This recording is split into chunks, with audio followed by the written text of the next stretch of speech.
السلام علیکم ورحمۃ اللہ وبرکاتہ۔ اعوذ باللہ من الشیطان الرجیم، بسم اللہ الرحمن الرحیم۔ اللہ کے فضل اور اس کی توفیق سے آج انشاءاللہ ہم 21واں پارہ شروع کریں گے۔ اتل ما اوحی الیک من الکتاب واقم الصلاة ان الصلاة تنهى عن الفحشاء والمنكر ولذكر الله اکبر واللہ یعلم ما تصنعون۔ 21ویں پارے کی ابتدا ہوتی ہے سورہ العنکبوت کی آیت نمبر 45 سے 51 تک پہلا رکوع ہے۔ مکہ میں مسلمانوں پہ بہت زیادہ ظلم و ستم ہوتا تھا۔ اللہ تعالیٰ نے یہاں پر مسلمانوں کو ثابت قدمی کا حکم دیا ہے اور وہ عملی تدبیر بتائی ہے جس سے مومن کے اندر صبر کرنے کی صلاحیت پیدا ہوتی ہے۔ 3 باتوں کا اللہ تعالیٰ نے حکم دیا ہے کہ ان مشکل حالات میں آپ نے یہ 3 کام کرنے ہیں۔ نمبر 1، کتاب اللہ کی تلاوت کرنی ہے۔ نبی علیہ السلام کو مخاطب کر کے اللہ تعالیٰ نے پوری امت کو حکم دیا ہے، یعنی جب آپ قرآن کی تلاوت کریں گے تو آپ کے دل میں ایمان پختہ ہوگا، کردار کے اندر پختگی آئے گی، مصائب کو برداشت کرنے کی طاقت پیدا ہوگی، اور اگر تلاوت میں سستی کریں گے تو یہ بہت جلد سینے سے نکل جائے گا، کیونکہ اس کا ایک حرف پہ پڑھنے پر 10 نیکیاں ملتی ہیں۔ جامع ترمذی کی حدیث نمبر 2910۔ نبی علیہ السلام نے فرمایا، قرآن کا دھیان رکھو کیونکہ اس ذات کی قسم جس کے ہاتھ میں میری جان ہے وہ اس سے بھی جلدی چھوٹ کر نکل جاتا ہے جتنی جلدی اونٹ اپنی رسیوں میں سے نکل جاتے ہیں۔ صحیح بخاری کی حدیث نمبر 5033 ہے۔ دوسرا حکم اللہ تعالیٰ نے دیا ہے کہ نماز کو قائم کرنا ہے، ٹھیک ہے، کیونکہ اس سے انسان کا اللہ تعالیٰ کے ساتھ ڈائریکٹ تعلق قائم ہوتا ہے، اور جب انسان کا اللہ تعالیٰ کے ساتھ ڈائریکٹ تعلق قائم ہوتا ہے تو پھر اس کے لیے کسی بھی مصیبت کو بیئر کرنا، برداشت کرنا آسان ہو جاتا ہے۔ اور اسی طرح جب انسان خوش و خضوع کے ساتھ نماز پڑھتا ہے، اپنے رب کے سامنے اپنے دکھڑے رکھتا ہے تو اس کے ایمان میں اضافہ ہوتا ہے، نیکیوں میں رغبت بڑھتی ہے اور برائیوں سے اس کو نفرت ہوتی ہے، کیونکہ نماز کا یہ تقاضا ہے کہ انسان برائی سے باز آ جائے، کہ یہ نماز انسان کو بے حیائی اور برائی سے روکتی ہے، کیونکہ اس کو یہ پتا ہوتا ہے کہ میں نے 5 دفعہ اپنے رب کے سامنے پیش ہونا ہے، میں کیا جواب دوں گا، ٹھیک ہے، یعنی یہ جواب دہی کا جو ڈر ہوتا ہے یہ اس کو برائیوں سے روک دیتا ہے۔ پھر جس انسان نے نماز پڑھنی ہوتی ہے ظاہر ہے وہ پاکیزہ بھی رہنا چاہتا ہے، تو پاکیزگی کی وجہ سے بھی وہ بہت سارے گناہوں کو چھوڑتا ہے۔ اور پھر اللہ تعالیٰ نے تیسرا کام کرنے کا حکم دیا کہ تم نے مجھے یاد کرنا ہے، کیونکہ وَلَذِكْرُ اللَّهِ اکبر، میرا ذکر سب سے بڑا ہے، اور ذکر کے اندر سب سے پہلی چیز نماز آتی ہے، پھر باقی اس کے اندر قلبی ذکر ہے، لسانی ذکر ہے، بدنی ذکر ہے، یعنی تمام تر ذکر اس کے اندر آ جاتے ہیں کہ جب جب تمہارے اوپر مصیبت آئے تو تم نے یہ 3 کام کرنے۔ آج اگر ہم بھی اپنے مصائب کو ختم کرنا چاہتے ہیں تو ہمیں یہی 3 کام کرنے ہوں گے، ٹھیک ہے، ایک تو کتاب اللہ کی تلاوت، ٹھیک ہے، دوسرا نماز قائم کرنا، اور نمبر 3 اللہ تعالیٰ کا کثرت سے ذکر کرنا، تو انشاءاللہ تعالیٰ مصائب دور ہوں گے، کیونکہ اللہ تعالیٰ ہمارے تمام اعمال سے واقف۔ پھر اہل کتاب سے مباحثہ کیا گیا ہے کہ جو بھی ان میں سے اگر دین کو سمجھنے کے لیے احسن انداز میں اچھے اخلاق سے پیش آتا ہے اور وہ بحث کرنا چاہتا ہے تو آپ بھی ویسے ہی عمدہ انداز کو اختیار کرتے ہوئے نرمی کے ساتھ اس کی بحث کیجیے، ٹھیک ہے، اور اس بحث کی بنیاد قرآن و سنت ہو، اپنی جو ہے وہ خود سے گھڑی ہوئی باتیں نہ ہوں۔ حضرت ابو ہریرہ رضی اللہ تعالیٰ عنہ فرماتے ہیں، اہل کتاب تورات کو عبرانی زبان میں پڑھتے اور اہل اسلام کے لیے اس کی تفسیر عربی میں کرتے، تو نبی کرم صلی اللہ علیہ وسلم نے فرمایا اہل کتاب کو نہ سچا کہو نہ جھوٹا کہو، اور یہ کہو کہ ہم اللہ پر ایمان لائے جو ہماری طرف اترا۔ صحیح بخاری کی حدیث نمبر 4485 ہے۔ اللہ تعالیٰ فرماتے ہیں جیسے آپ کی طرف قرآن اترا تو کچھ اہل کتاب نے اس قرآن کا انکار کر دیا، ٹھیک ہے، وَمَا يَجْحَدُ بِآيَاتِنَا إِلَّا الْكَافِرُونَ، اس کا انکار وہی کرتے ہیں جو کافر ہیں۔ جہود ایسے انکار کو کہتے ہیں مثلاً کسی بات کا علم ہونے کے باوجود اس کا انکار کرنا۔ یہ جان چکے تھے کہ یہ قرآن یہ اللہ کی کتاب ہے، یہ برحق ہے، منزل من اللہ ہے، اس کے باوجود انہوں نے انکار کیا، ٹھیک ہے، کفر کیا۔ اور کفر کا لفظی معنی چھپانا بھی ہوتا ہے، انکار کرنا بھی ہوتا ہے اور ناشکری کرنا بھی ہوتا ہے۔ کفار کا یہ اعتراض تھا کہ نبی اکرم صلی اللہ علیہ وسلم پہلی کتابوں میں سے کچھ حاصل کرتے ہیں اور وہ آ کر پڑھ کے سنا دیتے ہیں۔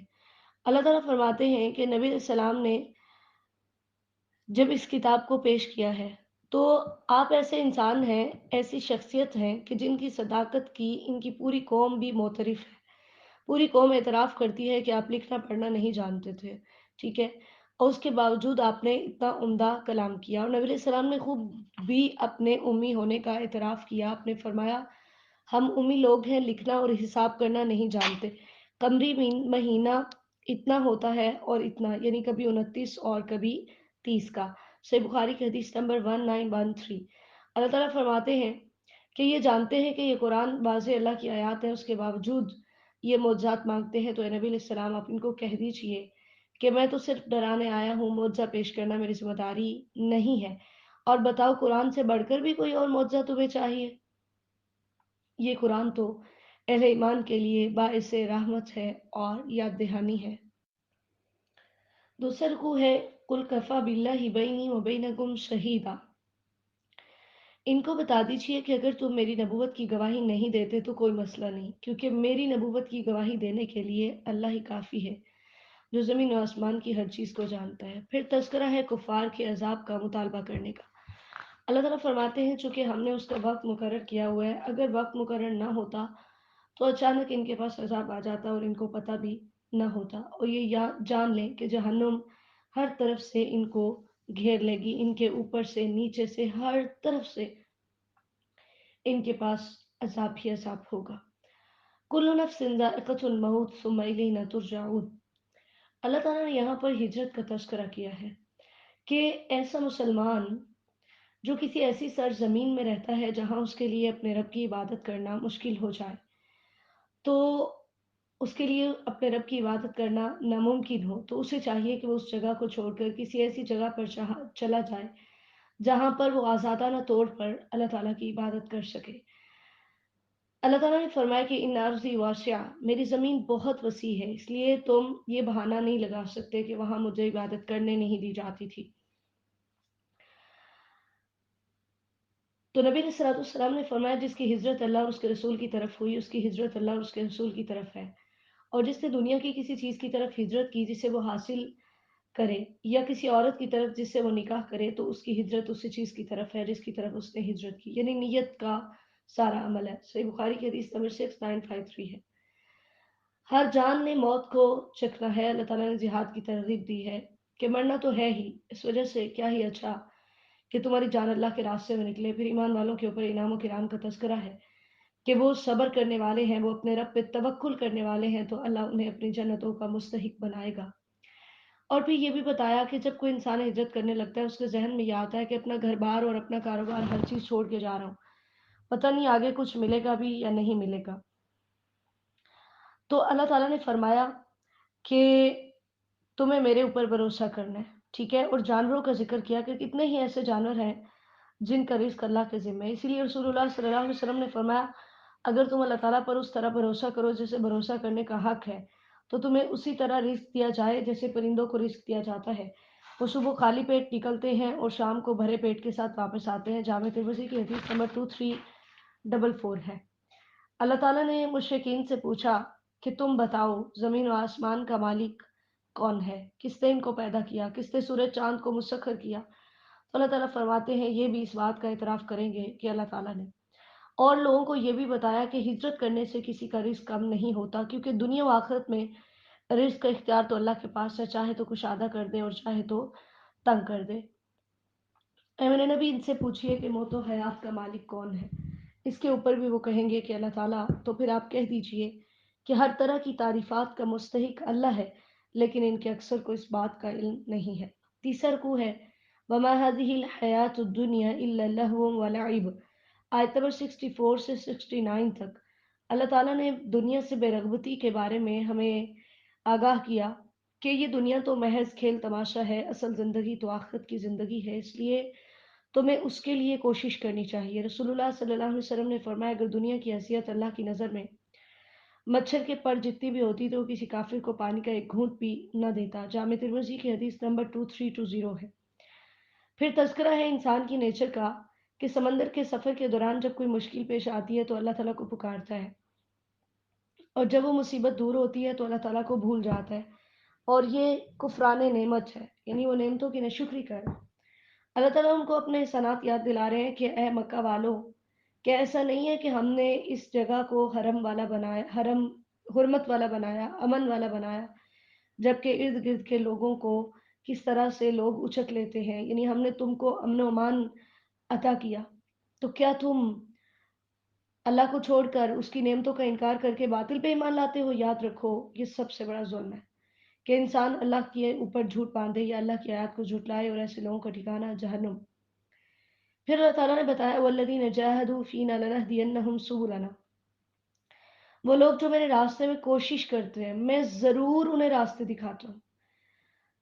اور یہ حقیقت ہے، جب آپ اللہ کے لیے کوشش کرنے لگتے ہیں نا، اللہ تعالیٰ حقیقت میں آپ کے لیے راہیں ہموار کرتے ہیں، اللہ تعالیٰ حقیقت میں آپ کے لیے آسانیاں پیدا کرتے ہیں، اور پھر اللہ تعالیٰ فرماتے ہیں کہ میں ایسے لوگوں کو، یہ محسنین ہیں، اور میں ان کو اپنا ساتھ نصیب فرماتا ہوں۔ کبھی محسوس کر کے دیکھیے کہ جو انسان اللہ کے راستے میں جہاد کرتا ہے، کوشش کرتا ہے، اس کے اندر جان و مال کا جہاد بھی ہے، اس کے اندر آپ کا اپنے نفس کے ساتھ بھی جہاد ہے، ٹھیک ہے، آپ کا جہاد بالقلم بھی ہے، کہ آپ کا جہاد بالعلم بھی ہے، کہ آپ کسی بھی طرح اپنے رب کے لیے کوشش کر رہے ہیں، تو اللہ آپ کے لیے ضرور راہیں ہموار کرتا ہے، اللہ تعالیٰ آپ کو ضرور راستہ دکھاتا ہے۔ لیکن اگر ہم سستیاں کرتے ہیں تو پھر جو ہے وہ اللہ تعالیٰ بھی ہم پہ پھر محدود رحمت کرتے ہیں کہ ٹھیک ہے جب یہ خود ہی نہیں لینا چاہتے تو پھر میں ان کو دھکے سے کیسے دوں۔ اس لیے آئیے آگے بڑھیے، اپنے رب کے راستے میں کوشش کیجیے، محنت کیجیے، آپ کام شروع کیجیے، باقی اللہ پہ بھروسہ کیجیے، ٹھیک ہے، آپ محنت کریں گے اس کا صلہ اللہ تعالیٰ نے آپ کو دینا ہے، لیکن اس رب کے لیے کچھ کر گزریے تاکہ کل قیامت کے دن اس کو کہہ سکے اللہ میں نے تیرے راستے میں یہ کوشش کی تھی، ٹھیک ہے۔ تو یہ مطلب چھوٹی چھوٹی کوششیں، مثلا ہم نے نماز پڑھنی ہے تو بالکل بھی طبیعت ایسی نہیں ہے کہ ہم نماز پڑھ سکیں، تو ہم اللہ تعالیٰ کی رضا کے لیے اپنے نفس کو کچلتے ہیں، سردی میں ٹھٹھرتی راتوں میں ہم اٹھتے ہیں، وضو کرتے ہیں، تو جب ہم اپنی نیت کو درست کر لیتے ہیں اور ہم وہ کام کرنا چاہتے ہیں پھر اللہ تعالیٰ آسانیاں پیدا کر دیتے ہیں۔ پھر آپ نے دیکھا ہے کہ اگر کسی انسان نے جو ہے نا، جو نمازی ہے، وہ 10 منٹ بھی سویا ہے تو اس کی نماز کے لیے آنکھ ضرور کھولتی ہے۔ اسی طرح باقی نیکیوں کے اندر بھی ہے کہ اگر آپ اپنے لیے یہ کوشش کر رہے ہیں کہ میں نے اللہ کے راستے میں کوشش کرنی ہے، اللہ تعالیٰ آسانیاں پیدا کرتے ہیں۔ میں نے بہت دفعہ اس بات کو محسوس کیا ہے۔ ایک دفعہ ایسا ہوا کہ میری فجر کے بعد کلاس تھی، میرے پیٹ میں شدید درد تھا کہ سیدھا ہو کے بیٹھا بھی نہیں جا رہا تھا، بہت ہی زیادہ جو ہے نا وہ درد ہو رہا تھا۔ اب بار بار ذہن میں آئے کہ کلاس بعد میں پڑھا دوں، پھر یہ بھی ذہن میں آئے کہ قرآن شفا ہے، تو میں اس کو اگنور کر کے کہہ رہی ہوں کہ میں لیٹ جاؤں اور مجھے شفا ملے۔ پھر یہ بھی ذہن میں آئے کہ مطلب اگر میں لیٹ کروں گی تو باقی پوری کلاس کا اسکیجول ڈسٹرب ہوگا میری وجہ سے۔ میں نے اللہ کا نام لے کے پیچھے بھی کشن رکھا، آگے بھی رکھا، اور پڑھانا شروع کیا۔ اب یقین مانیے کہ ابھی میں نے تھوڑا سا پڑھایا، درد بالکل ختم، کہ جیسے درد ہے ہی نہیں۔ یعنی جب آپ اللہ تعالیٰ کے لیے کوشش کرتے ہیں تو اللہ تعالیٰ پھر آسانیاں پیدا کرتے ہیں۔ ابھی کی بات بتاتی ہوں، میرے گلے میں کل سے بہت شدید درد ہے، جیسے آج میں آہستہ بول رہی ہوں، تو صبح جب میں اٹھی ہوں تب بھی بہت زیادہ شدید درد ہو رہا ہے، تو میں سوچ رہی تھی کہ کیسے پڑھاؤں، اور صرف گلے میں درد نہیں ہے، ساتھ سر اتنا وزنی ہے اور سر میں اتنا شدید درد ہو رہا ہے نا، لیکن میں ایک ہی بات کی، یا اللہ تیرے لیے، تاکہ کل قیامت کے دن تجھے کہہ سکوں۔ یہ بات میں آپ کو موٹیویشن کے لیے بتا رہی ہوں، ریاکاری کے لیے نہیں۔ اللہ تعالیٰ مجھے معاف فرمائے اور میرا عمل قبول فرمائے۔ تو میرے ذہن میں یہی بات کہ اللہ تعالیٰ کو کل قیامت کے دن کہہ سکوں گی کہ یا اللہ میں نے آپ کے لیے کوشش کی تھی، مطلب میں نے اپنی طبیعت کو نہیں دیکھا تھا، میں نے آپ کے کام کو دیکھا تھا۔ تو پھر اللہ تعالیٰ آسانیاں پیدا کرتے ہیں۔ تو الحمدللہ جیسے جیسے پڑھا رہی ہوں گلے کا درد بہت حد تک کم ہے، ٹھیک ہے؟ تو کوششیں کیجئے، باقی راہیں آسان کرنا اللہ کا کام، آپ نے شروع کرنا ہے کام۔ ایسی بہت ساری مثالیں ہیں لیکن وقت کم ہے، اس وجہ سے جو ہے وہ میں نہیں بتا رہی۔ آپ دیکھیں سب سے بڑی بات، مجاہدین کو دیکھیے، مہاجرین کو دیکھیے، اپنا سب کچھ چھوڑ چھاڑ کے چلے گئے مکہ میں اللہ کے لیے، کسی چیز کی کوئی پرواہ کی؟ وہاں اللہ نے کیسے راہیں ہموار کی؟ کسی نے ہر چیز کے اندر انہوں نے ان کو اپنے ساتھ شریک کیا۔ تو اسی طرح اگر کوئی انسان اپنی جان کو، اپنے مال کو اللہ کے راستے میں لگانے کے لیے کوشش کرتا تو وہ انسان کامیاب ہے، اللہ اس کے لیے راہیں ہموار کرتے ہیں اور اس کو پھر اللہ کا ساتھ نصیب ہوتا ہے، اللہ اس کے کاموں میں اس کی مدد کرتے ہیں۔ نبی اکرم صلی اللہ علیہ وسلم سے پوچھا گیا تھا سب سے افضل جہاد کون سا؟ آپ نے فرمایا ایسے شخص کا جہاد جو اپنی جان اور مال کے ساتھ جہاد کرے۔ پوچھا گیا پھر کون سا؟ آپ نے فرمایا جس کا خون بہایا جائے، اس کا گھوڑا کاٹ دیا جائے۔ سنن نبی داؤد کی حدیث نمبر 1449 ہے۔ سورۃ الروم مکیہ، بسم اللہ الرحمن الرحیم۔ پہلا رکوع ہے الف لام میم غلبت الروم، آیت نمبر 1 سے 10 تک۔ یہاں پر دو پیشین گوئیاں کی گئیں جو نبی علیہ السلام کی نبوت کی دلیل تھی۔ پہلی پیشین گوئی یہ کی گئی کہ آج اگر رومی ایرانیوں کے ہاتھوں شکست کھا گئے ہیں تو چند ہی سالوں میں رومی ایرانیوں پر غالب آئیں گے۔ دوسری پیشین گوئی کی گئی کہ اگر آج مسلمان مشرکین کے ہاتھوں ظلم و ستم کا شکار ہے تو ان کو بھی اسی دن غلبہ حاصل ہوگا جس دن رومیوں کو ادھر غلبہ حاصل ہوگا۔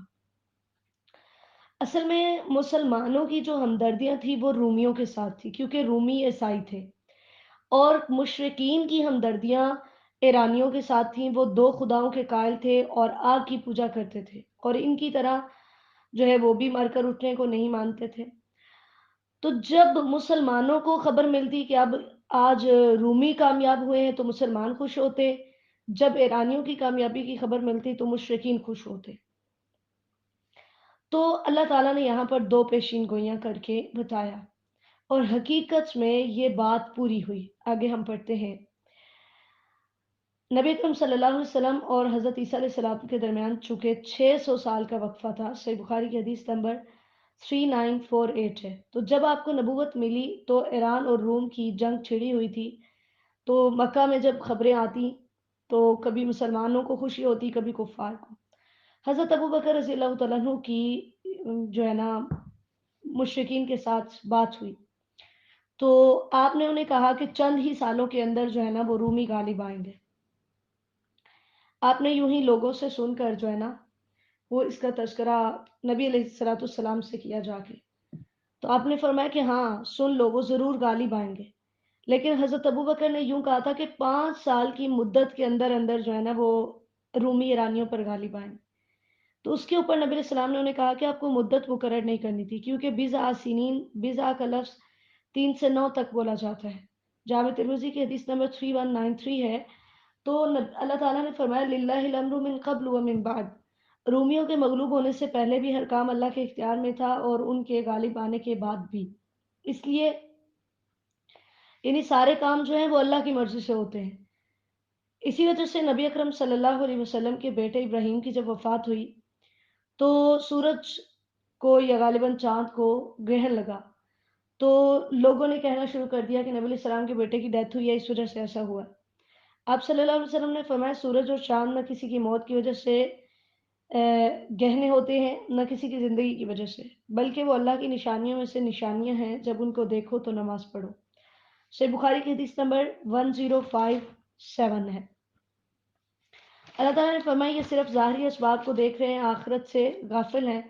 اور حقیقت میں ایسا ہوا کہ 2 ہجری کے اندر جس دن مسلمان مشرکین پر غالب آئے جنگ بدر کے موقع پر، بالکل اسی دن ادھر رومی ایرانیوں پر غالب آئے اور یہ پیشین گوئی پوری ہوئی۔ وَلَمْ يَتَفَكَّرُوا فِي أَنفُسِهِمْ، آیت نمبر 8 میں اللہ تعالیٰ نے فرمایا کہ میری اور میرے رسول کی تکذیب کرنے والے اپنی جانوں میں غور کریں کہ جو رب ان کو عدم سے وجود میں لا سکتا ہے وہ ان کو مار کر دوبارہ زندہ کرنے پہ بھی قادر ہے۔ یہ زمین میں چل پھر کے دیکھیں کہ ان سے پہلے جھٹلانے والوں کا انجام کیا ہوا، ان کے پاس طاقت بھی ان سے زیادہ تھی، انہوں نے زمین کو بڑے اچھے طریقے سے آباد کیا تھا، لیکن جب اللہ کا عذاب آیا تو اللہ تعالیٰ نے ان کو تباہ و برباد کر کے رکھ دیا۔ دوسرا رکوع ہے اللہ یبدأ الخلق ثم یعیدہ ثم الیہ ترجعون، آیت نمبر 11 سے 19 تک۔ اللہ رب العالمین نے اپنا تعارف کروایا ہے کہ میں ہی ہوں جس نے تمہیں عدم سے وجود بخشا، اور میں ہی ہوں جو تمہیں زندگی کے بعد موت دوں گا اور پھر سے تمہیں دوبارہ زندہ کروں گا، اور وہ جس دن تم لوگ زندہ کیے جاؤ گے وہ قیامت کا دن ہے۔ اس دن مجرم نا امید ہو جائیں گے اور وہاں کسی کی سفارش بھی کام نہیں آئے گی، بلکہ معبودان باطل وہاں پر ان کی عبادت کا انکار کریں گے اور وہاں پر سب الگ الگ ہو جائیں گے۔ اللہم لا تجعلنا منہم، یہ کفار ہیں جن کو ہمیشہ جہنم میں عذاب میں پھینکا جائے گا، جبکہ اس کے برعکس جو مومنین ہیں وہ جنتوں میں جائیں گے۔ فسبحان اللہ حین تمسون وحین تصبحون، جب تمہیں یہ پتہ چل چکا ہے کہ مومن کا انجام کیا ہوگا اور کافر کس سزا سے دوچار ہوگا، تو پھر تم پہ لازم ہے کہ تم صبح و شام اپنے رب کی تسبیح بیان کرو، اس کو ہر شرک سے، ہر نقص سے پاک قرار دو۔ پھر اللہ تعالیٰ نے آیت نمبر 18 میں 17 اور 18 میں اللہ تعالیٰ نے 500 نمازوں کا حکم دیا ہے، اور پھر سے اللہ تعالیٰ نے بتایا کہ موت و حیات کا اختیار صرف میرے پاس ہے، تمہیں دوبارہ اٹھ کر بھی میرے پاس ہی آنا ہے۔ تیسرا رکوع ہے وَمِنْ آیَاتِهِ أَنْ خَلَقَكُم مِّن تُرَابٍ ثُمَّ إِذَا أَنْتُمْ بَشَرٌ تَنْتَشِرُونَ، آیت نمبر 20 سے 27 تک۔ اللہ تعالیٰ نے یہاں پر اپنی ایسی قدرتوں کا ذکر کیا ہے، ایسے ایسے کمالات کا ذکر کیا ہے جو اللہ تعالیٰ کی الوہیت کی دلیل ہے، جو اس کی عظمت کو بیان کر رہی ہیں، اس کی قوت اور اقتدار کا تذکرہ کر رہی ہیں، اس کی صنعت و جمال اور بے پایہ رحمت کا ذکر کر رہی ہیں۔ نمبر 1، اللہ تعالیٰ نے انسان کو مٹی سے پیدا کیا۔ مٹی ایک مردہ چیز ہے اور اس سے ایک زندہ انسان کو پیدا کرنا یہ بہت بڑی قدرت ہے۔ پھر اللہ تعالیٰ فرماتے ہیں میں نے تمہاری خاطر تمہیں میں سے تمہاری بیویاں پیدا کی تاکہ تم ان سے سکون حاصل کرو، ٹھیک ہے؟ تو میاں بیوی کی زندگی کا جو بنیادی مقصد ہوتا ہے وہ سکون ہے۔ وَجَعَلَ بَيْنَكُم مَّوَدَّةً وَرَحْمَةً، پھر میں نے تمہارے درمیان دوستی اور محبت رکھی، یعنی ازدواجی زندگی کے یہاں پر 3 مقاصد بتائے گئے ہیں۔ نمبر 1، سکون حاصل کرنا، اس میں جسمانی سکون بھی مراد ہے، روحانی سکون بھی۔ اور نمبر 2، مودت اور رحمت، یعنی دوستی اور محبت۔ تو وہ نکاح ہی کیسا نکاح ہے کہ جس کے اندر سکون نہیں ہے، جس میں میاں بیوی کے آپس میں محبت اور دوستی نہیں ہے۔ نبی علیہ السلام نے فرمایا دنیا میں میرے لیے عورتیں اور خوشبو محبوب بنا دی گئی اور میری آنکھوں کی ٹھنڈک نماز میں بنا دی گئی ہے، سنن نسائی کی حدیث نمبر 3391۔ اسی طرح نبی علیہ السلام نے فرمایا ہم نے 2 محبت کرنے والوں کے لیے نکاح جیسی چیز نہیں دیکھی، ابن ماجہ کی حدیث نمبر 1837 ہے۔ اسی طرح تیسری نشانی ہے کہ زمین و آسمان کی تخلیق اللہ نے کی، اور پھر اس میں کتنے لوگ ہیں جن کے رنگ اور زبانیں مختلف ہیں، یہ بھی اللہ کی قدرت کی بہت بڑی نشانی ہے۔ نمبر 4، کہ رات کو تمہارا سونا اور دن کو اٹھ کے اس کا فضل یعنی رزق تلاش کرنا، یہ اللہ کی قدرت کی بہت بڑی نشانی ہے، اور یہاں سے ثابت ہوتا ہے کہ وہ تمہیں روز قیامت بھی دوبارہ اٹھائے گا۔ نمبر 5، کہ وہ امید اور خوف دلانے کے لیے بجلی دکھاتا ہے اور پھر وہ آسمان سے بارش برسا کے مردہ زمین کو زندہ کرتا ہے۔ یہ زمین و آسمان نمبر 6 اسی کے حکم سے قائم ہے۔ پھر تم یہ سب نہ سمجھو کہ یہ سب کچھ ہمیشہ رہے گا، بلکہ ایک ایسا دن آئے گا کہ جس میں یہ سب کچھ فنا ہو جائے گا اور زمین و آسمان کی ہر چیز اللہ کے اختیار میں ہوگی۔ کل لہ قانتون، سب اسی کے فرما بردار ہوں گے، کیونکہ پہلی بار پیدا کرنا زیادہ مشکل ہوتا ہے، دوسری دفعہ پیدا کرنا اس سے بھی زیادہ آسان ہے، اس لیے تم مر کے دوبارہ اٹھنے کو جھٹلاؤ مت۔ نبی علیہ السلام نے فرمایا اللہ تعالیٰ فرماتے ہیں ابن آدم نے مجھے جھٹلا دیا حالانکہ اس کا حق نہ تھا، اور اس نے مجھے گالی دی حالانکہ اس کا حق نہ تھا۔ اس کا مجھے جھٹلانا یہ کہنا ہے کہ اللہ تعالیٰ مجھے دوبارہ نہیں بنائے گا جس طرح اس نے مجھے پہلی بار بنایا، اور گالی دینا یہ ہے کہ وہ کہتا ہے اللہ نے اولاد بنا رکھی ہے، حالانکہ میں اکیلا ہی ہوں، میں بے نیاز ہوں۔ جس نے نہ کسی کو جنا نہ کسی نے اسے جنا اور کوئی بھی اس کا کوئی شریک نہیں۔ صحیح بخاری کی حدیث نمبر 4975 ہے۔ اللہ تعالیٰ کی مثال بہت بلند ہے اور وہ سب پہ غالب ہے۔ چوتھا رکوع ہے ضرب لکم مثلا من انفسکم، آیت نمبر 28 سے 40۔ اللہ تعالیٰ نے شرک کی قباحت اور برائی کو بیان کرنے کے لیے ایک مثال دی ہے کہ دیکھو، تمہارے پاس اگر دولت ہے تو تم کبھی بھی یہ پسند نہیں کرتے کہ تم اور تمہارے غلام اس دولت کے اندر، اس عہدے اور مقام کے اندر برابر ہو جاؤ جو اللہ نے تمہیں دیا ہے۔ تو جب تم مخلوقات ہو کر برابری پسند نہیں کرتے تو پھر اللہ تعالیٰ کے ساتھ تم ایسا کیوں کرتے ہو؟ اصل میں وجہ یہ ہے کہ انسان جب شرک کرتا ہے تو حقیقت میں وہ خواہش کا پجاری ہوتا ہے۔ نبی علیہ السلام کو اللہ تعالیٰ نے فطرت پر قائم رہنے کا حکم دیا کیونکہ فطرت میں اسلام اور توحید رکھی گئی ہے اور اسی فطرت پہ ہر بچہ پیدا ہوتا ہے۔ اللہ تعالیٰ نے فرمایا کہ آپ اپنے رب کی طرف رجوع کیجئے، نماز پڑھیے، تقوی اختیار کیجئے، کیونکہ بین الرجل و بین الشرک والکفر ترک الصلاۃ، آدمی اور کفر و شرک کے درمیان فرق کرنے والی چیز نماز کو چھوڑنا ہے۔ صحیح مسلم کی حدیث نمبر 82۔ تو نماز قائم کرو، ولا تکونوا من المشرکین، ظاہری اور باطنی شرک سے بچو۔ تو پتہ چلا کہ نماز نہ پڑھنا یہ شرک ہے جو کہ کبھی بھی معاف نہیں ہوگا۔ من الذین فرقوا دینہم، آیت نمبر 32 میں اللہ تعالیٰ نے فرقہ واریت کی مذمت کی ہے کہ ہر گروہ اس بات پہ خوش ہے جو اس کے پاس ہے، ہر کوئی سمجھتا ہے کہ میں ٹھیک ہوں، حالانکہ نبی علیہ السلام نے ہماری مشکل آسان کر دی کہ میری امت کے 73 فرقے ہیں، صرف ایک جنت میں جائے گا جو اس راستے پر چلے گا جس پر میں اور میرے صحابہ چل رہے ہیں۔ اللہ تعالیٰ نے انسانی نیچر کا تذکرہ کیا ہے کہ مصیبت میں تو مجھے یاد کرتے ہیں لیکن نعمت میں مجھے بھول جاتے ہیں۔ اور پھر اللہ تعالیٰ نے ہم سب کو یہ حکم دیا کہ تمہارے پاس جو بھی مال ہے وہ میرا ہے، اس لیے تمہیں میری رضا کی خاطر میرے ہی راستے میں خرچ کرنا چاہیے۔ لیکن اگر تم سودی لین دین کرتے ہو کہ جس کے ذریعے سے ظاہری طور پر تو تمہارا مال بڑھے گا لیکن فلا یربو عند اللہ، اللہ کے نزدیک اس میں بڑھوتری نہیں ہوتی، کیونکہ نبی علیہ السلام نے فرمایا سود کا بہت ہو اس کا انجام یقیناً قلت ہی ہوگا۔ مسند احمد کی حدیث نمبر 3753 ہے۔ جبکہ جو مال تم اللہ کے راستے میں خرچ کرو گے تو وہ تمہارا مال بڑھے گا، کیونکہ وہ اللہ ہی ہے جس نے تمہیں پیدا کیا، تمہیں رزق دیا، تمہیں موت دے گا اور پھر زندہ کرے گا۔ بتاؤ اللہ کے علاوہ کوئی اور ہے جو ایسا کر سکتا ہے؟ سبحانہ وتعالی عما یشرکون، وہ پاک ہے، وہ بہت بلند ہے ان سے جن کو وہ شریک بناتے ہیں۔ پانچواں رکوع ہے ظاہر الفساد فی البر والبحر بما کسبت ایدی الناس، بہت اہم آیت ہے، آیت نمبر 41 سے 53۔ اللہ تعالیٰ فرماتے ہیں کہ بحر و بر کے اندر جو فساد پھیل چکا ہے اس کی بنیادی وجہ انسان کے اپنے اعمال ہیں، اور فساد سے مراد ہر آفت اور مصیبت ہے، چاہے وہ لڑائی کی صورت میں ہو، چاہے وہ بیماری کی صورت میں ہو، قحط کی صورت میں ہو، فصلوں کی تباہی کی صورت میں ہو، سیلاب اور زلزلوں اور بری بری بیماریوں کی صورت میں ہو، چاہے وہ برے حکمرانوں کی صورت میں ہو۔ یہ سب آفتیں انسان کی اپنی کمائی کی وجہ سے آتی ہیں، یعنی ہم جو برے اعمال کرتے ہیں ان کی پاداش میں اللہ تعالیٰ ہمیں ان سزاؤں سے دوچار کرتے ہیں، اور پھر اللہ تعالیٰ فرماتے ہیں یہ سب تمہارے اعمال کی وجہ سے ہے، یہ آفتیں میں تم پہ اس لیے بھیجتا ہوں کہ تم میری طرف رجوع کرو۔ ٹھیک ہے، تو تم اپنے سے پہلی قوموں کو دیکھو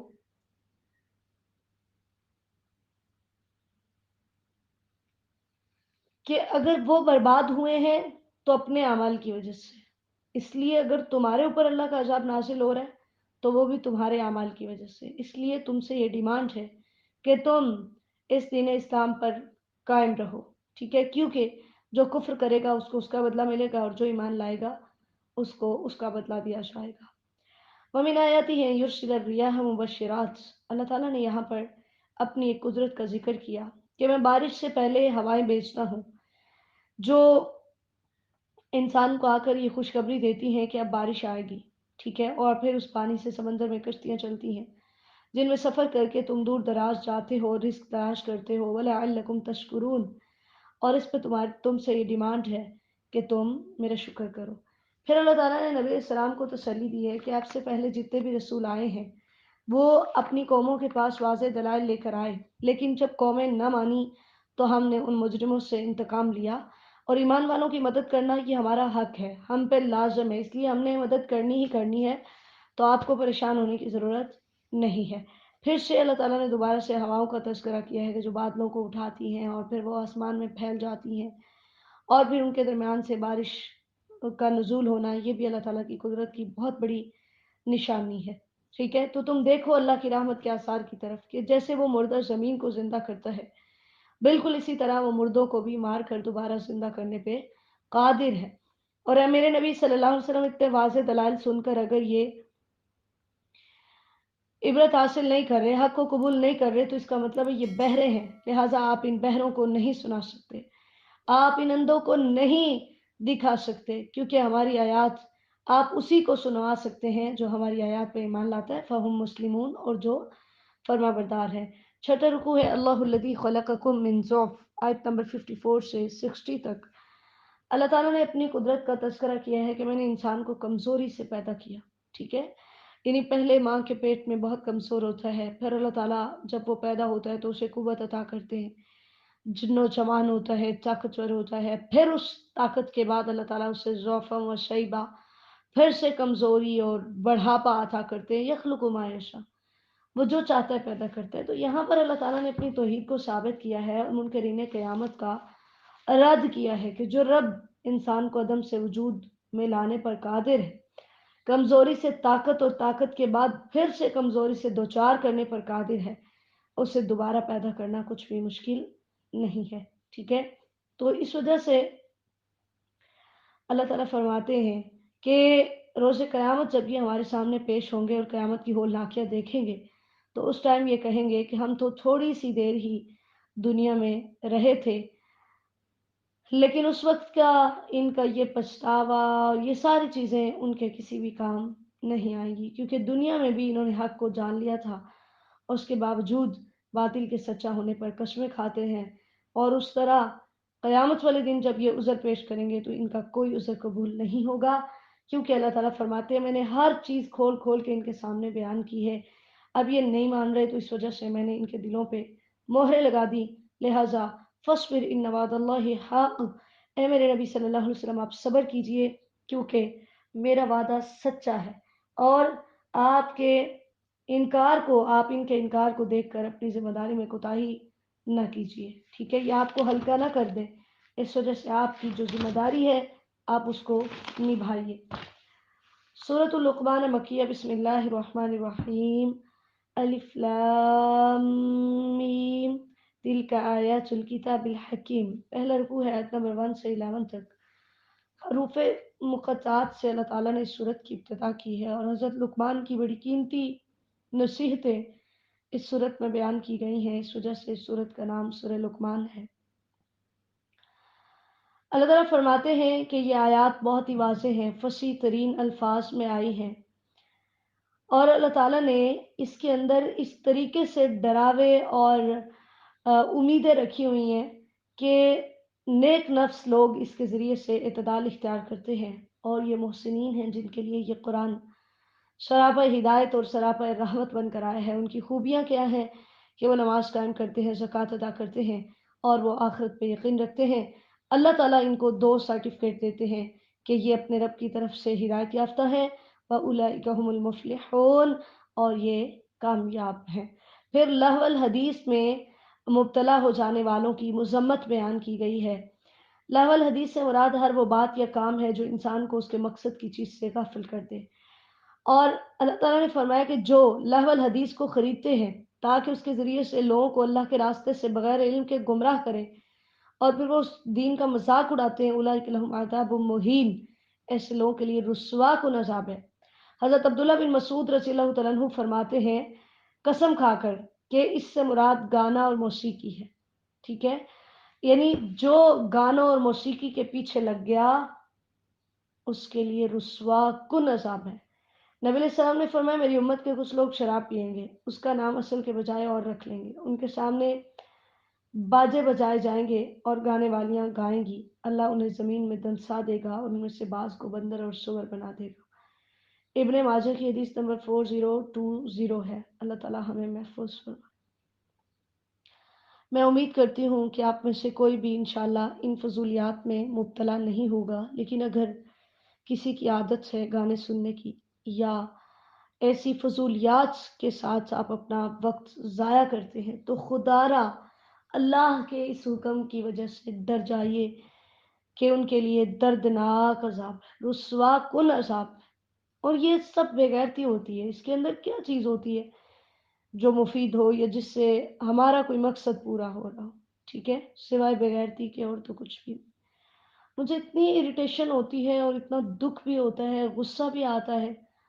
آج کل ہر بندے نے ہاتھ میں ہینڈ فری پکڑی، اور اتنا مجھے تو بندہ بہت ہی ہوچھا لگتا ہے کہ یہ فضول حرکت ہے۔ لڑکیوں نے بھی ایون باہر کہیں سفر کرتے ہوئے، جیسے میں نے یونیورسٹی میں بہت دفعہ دیکھا، ایسے کانوں کے اندر ہینڈ فری لگائی ہوئی ہیں اور دی جا رہی، اس میں کیا سن رہی ہوتی ہیں؟ بتائیں، کیا امید کی جا سکتی ہے؟ ہاں، میں برا گمان نہیں کرتی، میں نہیں کہتی کہ وہ سارے اس سے گانے ہی سنتے ہیں، کیا پھر تلاوت سن رہی ہوتی ہیں جو ہر وقت لگی ہوتی ہے؟ مارکیٹس کے اندر لوگ یوں ساتھ اپنی شاپنگ کر رہے ہیں، ساتھ کانوں کے اندر یہ چیزیں لگائی ہیں۔ اب تو ماشاءاللہ شیطان نے اور اس کے چیلوں نے کوئی ہمارے لیے کسر ہی نہیں نا چھوڑی، چھوٹی چھوٹی ڈیوائسز ایجاد کر دی کہ بس وہ کانوں میں لگا لو اور تم سارا دن رات اپنا یہ کام کرو۔ اللہ ہمیں محفوظ فرما دے، اللہ ہمیں محفوظ فرما دے ایسے لوگوں کے لیے۔ رسوا کن عذاب، اگر آپ میں سے کوئی ایسا کام کرتا ہے، کسی کے موبائل میں گانے ہوں یا گھر میں ٹی وی سارا دن چلتا رہتا ہے، اس میں یہ سب چیزیں ہو، تو خدا را اپنے رب کے اس حکم کو پڑھنے کے بعد ان چیزوں سے اپنی جان چھڑائیے۔ اللہ تعالیٰ ہمیں توفیق عطا فرمائے۔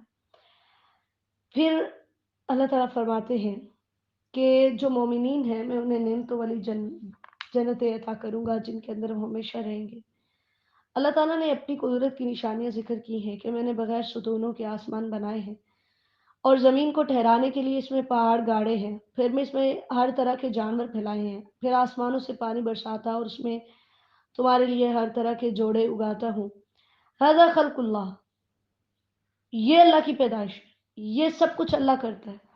فَأَرُونِي مَاذَا خَلَقَ الَّذِينَ مِن دُونِي، تو مجھے دکھاؤ میرے علاوہ کون ہے جس نے ان میں سے کوئی چیز پیدا کی ہو۔ بَلِ الظَّالِمُونَ فِي ضَلَالٍ مُبِينٍ، ان کے پاس کوئی جواب نہیں ہے اس بات کا، اصل میں یہ گمراہ ہو چکے ہیں، بھٹک چکے ہیں، اس وجہ سے ایسی باتیں کرتے ہیں۔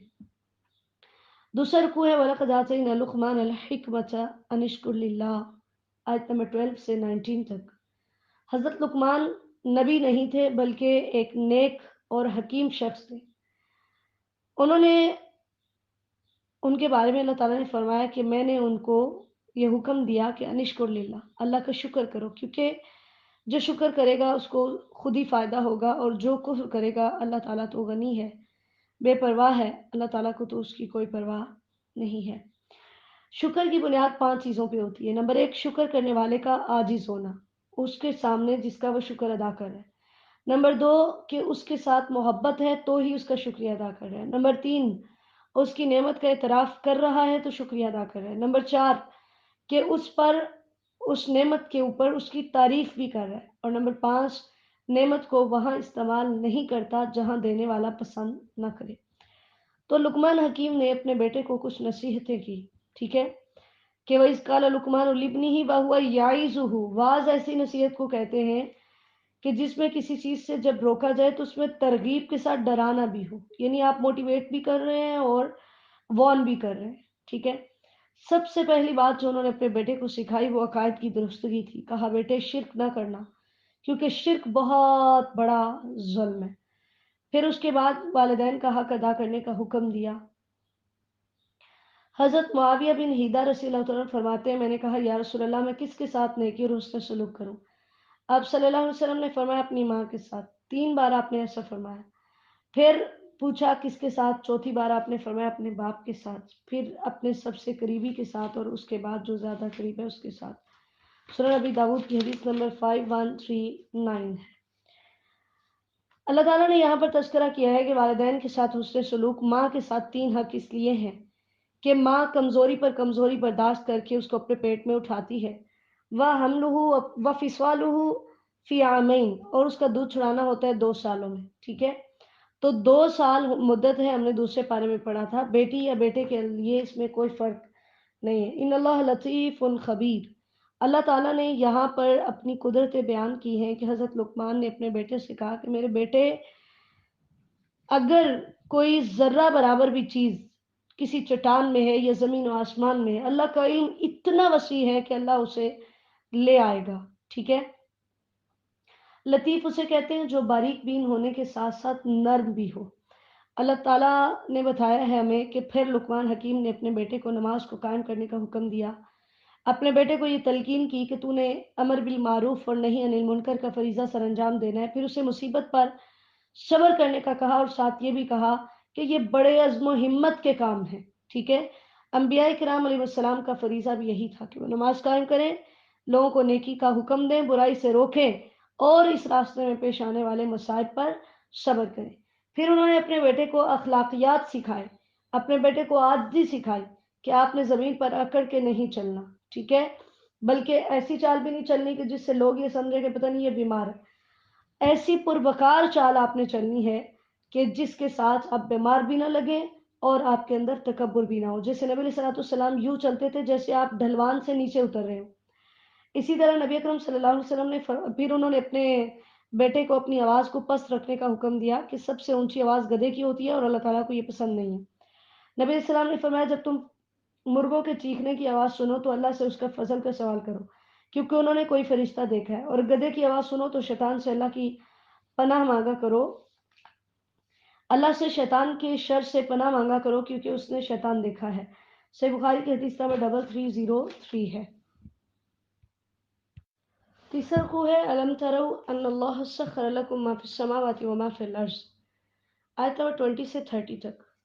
اللہ تعالیٰ نے فرمایا ہے کہ انسان دیکھے کہ میں نے اس کے لیے اس کائنات کو تسخیر کر دیا، یعنی کائنات کی ہر چیز میں نے اس کی خدمت میں لگا دی، اور کائنات کی تمام چیزیں اللہ تعالیٰ نے انسان کے لیے بنائیں اور انسان کو یہ عقل بھی عطا کی کہ وہ ان سے فائدہ حاصل کرے، لیکن اس کے باوجود بھی انسان جو ہے وہ اپنے رب سے روگردانی کرتا ہے اور اپنے آباء و اجداد کی تقلید کرتے ہوئے شیطان کی پیروی کرتا ہے جو انہیں دوزخ کی طرف بلاتا ہے۔ اللہ تعالیٰ نے فرمایا جو بھی میرے سامنے اپنے چہرے کو جھکا دیتا ہے اور نیکیاں کرتا ہے فقد استمسک بالعروۃ الوثقی، اس نے مضبوط کڑے کو تھام لیا ہے اور اس کے تمام اعمال کا انجام میرے پاس ہے، کیونکہ اگر کوئی کفر اختیار کرے گا تو ہمیں کوئی نقصان پہنچنے والا نہیں، ہم دنیا میں انہیں ڈھیل دے رہے ہیں، آخرت میں پھر ان کو دردناک عذاب پہنچے گا۔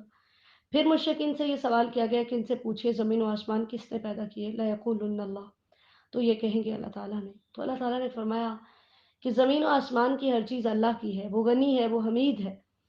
تو مشرکین بھی یہ مانتے تھے کہ یہ سب کچھ اللہ تعالیٰ کا ہے۔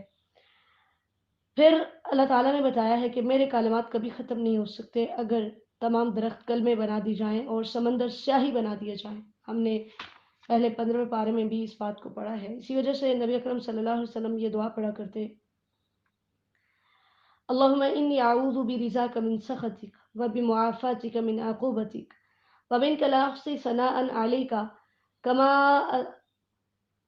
اثنیت علی نفسک۔ صحیح مسلم کی حدیث نمبر 486 ہے۔ یا اللہ میں تیری ثنا کو شمار نہیں کر سکتا مگر جس طرح تو نے اپنی خود تعریف کی ہے میں بھی اسی طرح کرتا ہوں۔ اللہ تعالیٰ نے بتایا ہے کہ جو مر کر دوبارہ اٹھنے کو نہیں مانتے وہ یہ جان لیں کہ میرے نزدیک تم سب کو پیدا کرنا، مارنا اور اٹھانا ایسے ہی ہے جیسے ایک شخص کو مارنا ہے اور اسے اٹھانا ہے۔